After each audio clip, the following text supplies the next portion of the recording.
Hey family, my name is Chris. I am your home gamer dad, and as a home gamer dad, I am about more than just board games. I love board games, don't get me wrong. This is a wonderful hobby to be in. The people I meet, going to conventions and everything are absolutely fantastic.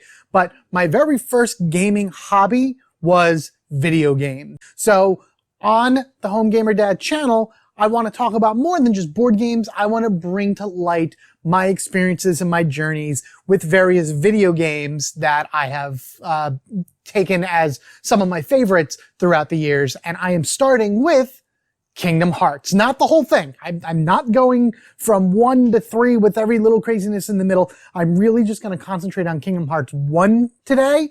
But I just wanted to show off all the craziness and to know that I have not only played all these here, but everything else. But we'll get to that in a little bit.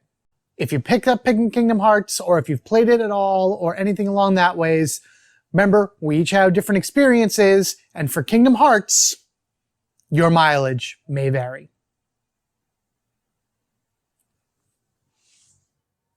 So like I said, I'm going to be focusing on Kingdom Hearts 1. Much easier to just focus on one at a time than the entire series. Besides, I have a lot of history with Kingdom Hearts 1. There's so many things that have happened throughout all of the years that I've been playing it, and just different milestones for me personally and for the game, and things along that ways. So these are just going to be like 5 key points of my journey with Kingdom Hearts 1 from my beginning to where I am right now, which is absolutely not the end. It's really just waiting for the next step in whatever that journey is, the next path, the next whatever you want to call it. So let me know what your journey is with this, and let's get started. Number 1, going all the way back, I was there when it all began. So the original Kingdom Hearts was released in the United States in 2002, published by Squaresoft at the time. This is before they became Square Enix or whatever you want to call them. And yeah, I was like, I don't mean to be dating myself here or whatever, you guys can figure it out, but I was like 18 or so when this game came out. And man, it was one of those games where there was very little advertising for it. I don't remember seeing very many commercials or anything else like that. All of my information that I got about video games came through magazines at the time. You remember those? Do people remember magazines? They're these little booklets that sometimes you get in the mail, or you found them at convenience stores. But even still, I saw Kingdom Hearts, and when it was released, it was one of those, it wasn't an immediate buy for me, to be honest with you. I remember waiting a few months before I actually got my copy of Kingdom Hearts. I was working at KB Toys at the time. How many people remember those? And there was a video game wall that they had, and I saw Kingdom Hearts there, and you pass by it every day, checking it out, flipping it over, going through the manuals that came with it and everything. And it slowly but surely started to intrigue not only me, but intrigue, my friends and everything like that. The thing is, between all my other friends who were a little bit more into, I don't want to call them hardcore gamers, but they liked a lot of the war games. Actually, my one friend, Paul, is a very big RPG fan, so he was the most on board with this when it came out, and we would chat about it quite often. But a lot of my other friends were like more like Call of Duties and everything, which there were Call of Duties back then. It was just a base Medal of Honors, things like that. I think Halo was still a big thing back then for Xbox people, but I was never an Xbox person. I loved PlayStation. I was Sony through and through, all pretty much all my consoles. So I took a look at it many, many times, and probably like 3 or 4 months later, I decided to pull the trigger, and I bought it. And I'm going to be honest with you, I am 100% glad I did that, because it was the start of a beautiful friendship that really, really hit me in the heart. Number 2, Disney plus Final Fantasy plus RPG equals this is the greatest game I've ever played in my life. Okay, that's an extreme over-exaggeration. There is plenty wrong with Kingdom Hearts 1 that made it not the greatest game ever. I mean, first and foremost, the camera in this, even right here, this is the latest edition, the final mix one, the one that has all like the new stuff and the better, coding or whatever it may be. You know, the camera in this still is god awful. And the early parts of the game, the battle system in it is very slow. That didn't get better until Kingdom Hearts 2, which is probably my favorite of the bunch, but that's not this video right now. However, the concept of Disney mixing with Final Fantasy was one of those big reasons why I kept looking at it every day and kept thinking to myself, should I try it? Should I try it? Should I try it? Look, I'm a big Disney fan here. I'm a Disney adult. My family and I, we go to Disney multiple times. My son is 3 years old and he's been to Disney 3 times. We took a 3-month-old to Disney. We're insane, but you know what? We're Disney people. We love going to Disney. We do have a timeshare there, you know, through the DVC, so it helps. That helps out and everything. I've also always been a Final Fantasy fan as of the original PlayStation. I played 7, 8, 9, and then 10 did come out. I think 10 came out in 2001, maybe 2000, something like that. So it did come out before this because Tidus and Waka are in this game. Yes, Tidus. So yeah, I well versed in all the Final Fantasies. At least then I did damper in like some of the older ones that I got my hands on. And when I saw that these two things were combined together, it just, again, intrigued me every single day. And what's nice about Kingdom Hearts, in my opinion, is that Final Fantasy, I don't want to call it an afterthought, but it's not as in your face as I think some people thought it was going to be. Let's be honest, it in the game, it's a gimmick. It absolutely is. And then like the characters, Sora, Riku, and Kairi, you know, Final Fantasy inspired and things along that ways. It's just there to sell more copies because I don't think either Disney or Squaresoft were confident enough that this game would sell on its own. So they had to be like, hey, it's Disney and Final Fantasy, you know, buzzwords, you know, buzz titles, buzz IPs, in order to try to sell this game. And to be honest with you, a lot of people looked down upon it because they thought, you know, Disney, that's for kids. And you know, some of the Final Fantasy games had really adult themes to them. But I think it plays very well. I know it plays very well. In my opinion, I love the way this plays. The story in the original Kingdom Hearts was super simple. It was simple and clean. And you could get into it. You could follow it. You could understand it. A boy who discovered that he had a greater destiny beyond where he is and then set out on this magical journey to rescue his friends, save all of existence. That's a Final Fantasy game. And that is something that as a fan of Final Fantasy, I could get behind. None of this existed when Kingdom Hearts 1 came out. We only had the first one to go on. And from there, we were able to see Sora grow and Sora become the character that he is during 3 and then during the Kingdom Hearts 4 trailer and everything. So this was something that was a no-brainer for me when I saw these characters in this game, and it pushed me to the point where if I didn't get it, I would absolutely regret it. And I stand by that to this day. Number 3, I think the game still holds up today. I do. I absolutely do. Why else would they keep re-releasing it? Why else would people keep buying it? Why else would people keep talking about it? Like, there's something about Kingdom Hearts as a whole, per se, but even just like the first one, you play it now with like, you know, on PlayStation 4, PlayStation 5, or even the Switch that's available on or whatever, you know, you're getting these HD graphics and the game looks beautiful and it runs beautiful and it's entertaining and it's fun and you get into it and, you know, all the customizations and the different ways you can play it and the trophies and the achievements and, you know, whatever. Anybody hasn't played this game can pick this game up and not feel like, man, I'm playing a relic. Like, I feel like that Kingdom Hearts 1 stands on its own even today. I mean, the other ones are better, don't get me wrong. Kingdom Hearts 2 is much better in terms of like the graphics and the action. Kingdom Hearts 3 obviously is even a step up from there. Just seizure-inducing lights and flashes and things along that ways. But I truly believe that Kingdom Hearts 1 is a strong game that does stand the test of time. That, you know, whether you're a longtime fan like myself, someone that's maybe played it once or twice when you were younger and you want to try it again, or a brand new person coming into the series, I mean, you get overwhelmed by how much is here, but if you just start from the first one, that's really like your best starting spot because it's fun, it's good, and you see where it all began, and you can grow with the series right now into like the future and everything simply by just starting with the first one. I think it's good. I love it. And I'll continue to play it, which leads me into the next thing.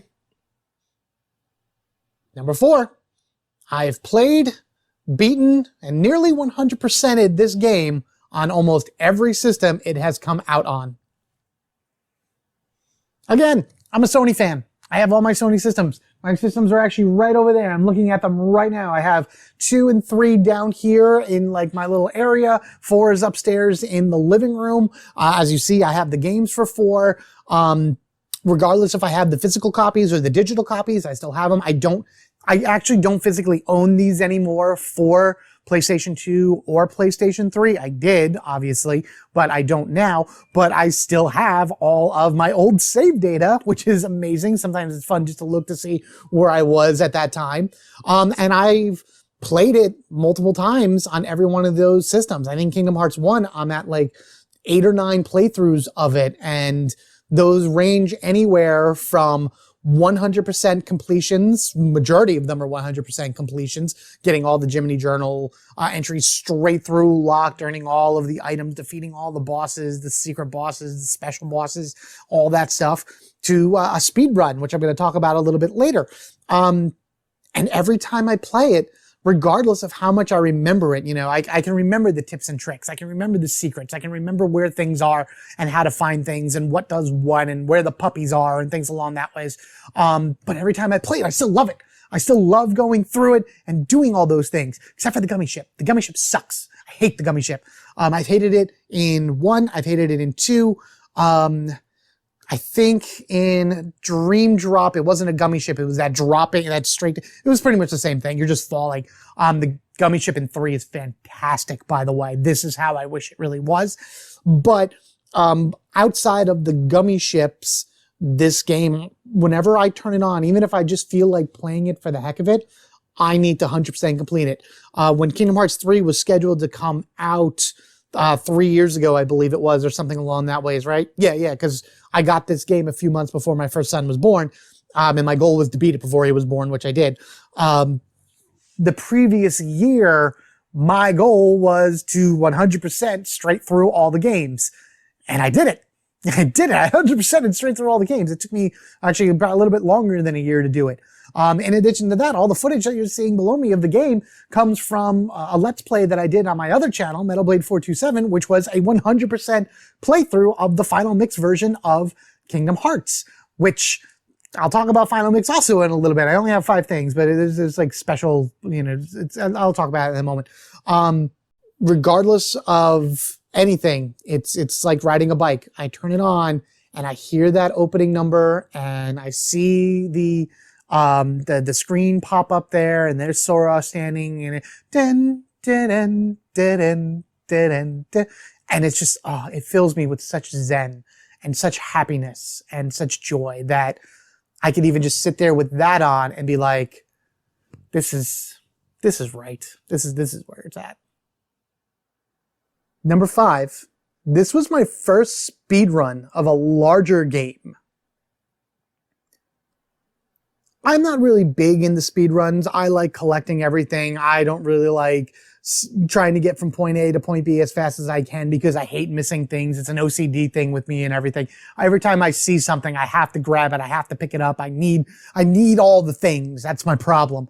And I had done speed runs for shorter games, Mega Man 2, Mega Man 3, Mega Man, well, you know, I'm a big Mega Man fan, obviously, based on my other videos, but other like Nintendo games and everything, I was able to do speed runs for. Nothing amazing, nothing beyond, like, you know, there's plenty of way better speedrunners out there than me. But this was the first game that I did the research for, because there's a trophy for beating the game in under, I want to say like 8 hours or something like that, or 10 hours or whatever. And it was in Kingdom Hearts 1 for the PlayStation 3 that trophy was, because PlayStation 2 didn't have any trophies. And that was the one where I was like, I'm going to do this. I wanted the trophy for one. And two, I wanted to actually see if I could do it. I've never done it before. So I did my research. I checked out other speedrunners. I watched their paths. I watched what it is that they could do and didn't do. Learned that there are entire worlds in this game that you could just completely bypass. It doesn't mean anything to the main story. And it was just cool seeing like the different paths people took in order to get as fast as they could through the various worlds, different loadouts and everything that they had in order to be able to do. It was fascinating watching the speedrunners do it. And then when I was confident enough in myself, I sat down and I did it. I did it in one fell swoop. And this is no world record by any means, but for me personally, I did it in, I wrote it down, 6 hours, 23 minutes, and 54 seconds. That was from the moment I hit, I believe after the Simple and Clean video, when you go into the Dive in the Darkness, that's when the timer starts, all the way to when you beat Ansem's final form in his Bringer of Darkness form.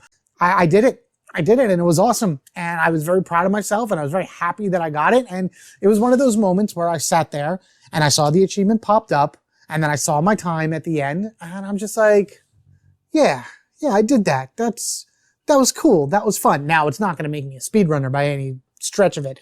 I still don't have that ability to get down and really hunker down for certain games and be like, I can do this in this amount of time. I got this. You know, I will optimize my games when I play them. I'm definitely one that would go for maximum level and maximum power and maximum output.